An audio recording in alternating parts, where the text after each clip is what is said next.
ননদিনীর আবদারে আজকে বিদেশি স্টাইলে নুডলস বানাচ্ছি। খুবই সহজ এটা বানানো। এটা হচ্ছে লেমন কোরিয়ান্ডার নুডলস, মাত্র 5 মিনিট লাগবে। প্রথমে আমি পেঁয়াজ মরিচ কাটাকুটি করে নিচ্ছি। আসলে আজকে বাড়িতে কেউই নাই, শুধু আমি আর আমার ননদ, সেজন্য ভাবলাম সকাল সকালে একটু নুডলস খাওয়া যাক। আর ইউনিক ইউনিক রেসিপি ট্রাই করতেও আমার অনেক ভালো লাগে, আমার ননদ খেতেও অনেক পছন্দ করে, সেজন্য আর কি বানাচ্ছি বিদেশি স্টাইলে লেমন কোরিয়ান্ডার নুডলস। এখানে আমি কাঁচামরিচ কুচি করে নিছি, পেঁয়াজ কুচি নিছি, লেবু নিলাম, একটু রসুন, একটু ধনিয়া পাতা, একটু সাদা তিল, গোলমরিচ আর লবণ। সাদা তিল বাড়িতে না থাকলে দিবা না, গোলমরিচ ধনিয়া পাতা চাইলে দু একটা জিনিস স্কিপও করতে পারো, খুব মজাই লাগবে। একদম সিম্পল রান্নাটা। কাটাকুটি করা শেষ করে এখন আমি নুডলস সিদ্ধ করে নিচ্ছি। 2 প্যাকেট আমি দিয়ে দিলাম এখানে। নুডলসের এই ইউনিক ইউনিক রেসিপিগুলো না ট্রাই করতেও খুব ভাল লাগে, আর ইদানিং আমার নুডলস খেতেও খুবই ভাল লাগতেছে। সিদ্ধ করার সময় একটু তেল দিয়ে দিলাম, একটু লবণ দিয়ে দিলাম। এখন ভালোভাবে সিদ্ধ করে নিলাম নুডলস, আর তারপরে ঠান্ডা পানিতে ধুয়ে রেখে দিলাম। এদিকে কেটে রাখা পেঁয়াজ মরিচ সবকিছুর মধ্যে আমি নুডলসের যে প্যাকেট মশলাটা থাকে সেই 2 প্যাকেট দিলাম, আর একটু চিলি ফ্লেক্স দিলাম। তার মধ্যে আমি লেবুর রসটাও চেপে দিয়ে দিলাম। এখন কিন্তু সবকিছু একদম রেডি। একটা ফ্রাইং প্যানের মধ্যে সামান্য পরিমাণে তেল আমি গরম করে নিচ্ছি। প্রসেসটা দেখলেই বুঝতে পারবা আসলে এটা বানানো কতটা সহজ।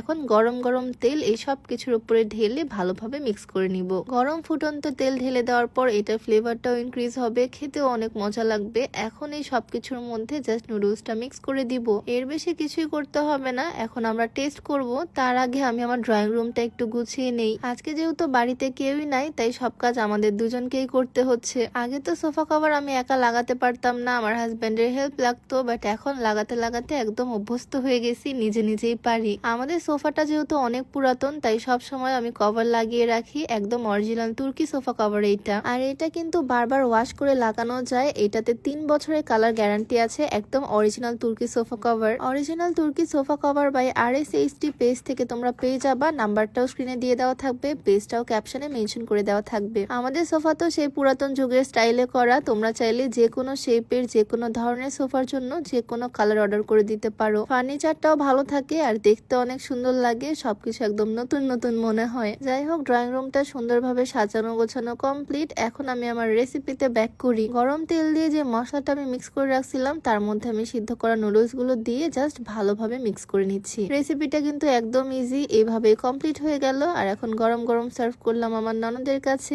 নতুন নতুন রেসিপি ট্রাই করতে আমার যেরকম ভালো লাগে, আর আমার ফ্যামিলি মেম্বাররাও খেতে খুব পছন্দ করে। এই সিম্পল ইজি রেসিপিটা চাইলে তোমরাও বাড়িতে ট্রাই করে দেখতে পারো, এটা খুবই মজার হয়। আমার ননদ তো খুব পছন্দ করছে, এখন মাঝে মাঝে ওকে এটা বানিয়ে খাওয়াতে হবে। দুজন মিলে আজকে সকালে এই নুডলসটাই খেলাম, খুবই মজার, একটু স্পাইসি হয়েছে, খুব ভাল লাগতেছে। আর খাওয়া দাওয়া শেষ করে চলে আসলাম সকালে স্লিমিং টি বানাতে। স্লিমিং টিটা যদিও সকালে ঘুম থেকে উঠে খালি পেটে খেতে হয়, তবে আজকে ভুলে গেছিলাম। আমার ননদও দিন দিন অনেক হেলদি হয়ে যাচ্ছে, বাট ওকে কোনো মতে আমি এই চাটা খাওয়াতে পারি না, ওর নাকি স্লিমিং টি খেতে ভাল লাগে না। তবে আমার কাছে খুব একটা খারাপও লাগে না, ওজন কমাতে গেলে ফিট থাকতে হলে একটু তো কষ্ট করতেই হবে। তোমরা ওজন কমাতে চাইলে এই স্লিমিং টিটা বিউটি বাই লিম পেজ থেকে নিয়ে নিতে পারো, পেজটা ডেসক্রিপশনে ট্যাগ করে দেওয়া থাকবে। যাই হোক, আজকের ইজি নুডলস রেসিপিটা তোমাদের কাছে কেমন লাগলো অবশ্যই কমেন্টে জানিও। দেখা হয়ে যাবে নতুন কোনো ভিডিওতে। সবাইকে আল্লাহ হাফেজ, আসসালামু আলাইকুম।